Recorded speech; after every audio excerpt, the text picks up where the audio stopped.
Isang mapagpalang araw po sa ating lahat. Ngayon po ay Abril 21, Martes, ikatatlong linggo ng Pasko ng Pagkabuhay. Ang unang pagbasa po natin ngayon ay hango sa sulat sa Gawa 7:51, 8:1a.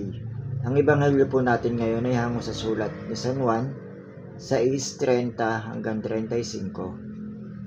Kaya sinabi nila sa kanya, "At anong tanda ang matatrabaho mo para makita namin, maniwala kami sa iyo? Ano bang gawa mo? Kumain ng mana sa disyerto?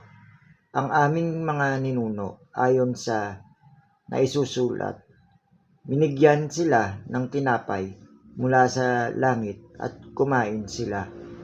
Kaya sinabi ni Jesus sa kanila, Talagang sinasabi ko sa inyo, hindi si Moises ang nagbigay sa inyo ng tinapay mula sa langit.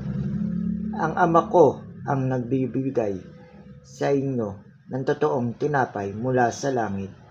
Ang tinapay ng Diyos ang pumapanaog mula sa langit at nagbibigay buhay sa mundo.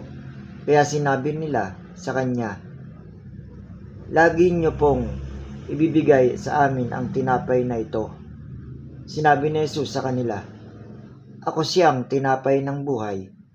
Hinding-hindi mangugutom ang lumalapit sa akin, at hinding-hindi mauuhaw kailanman ang nananalig sa akin. Ang salita ng Diyos.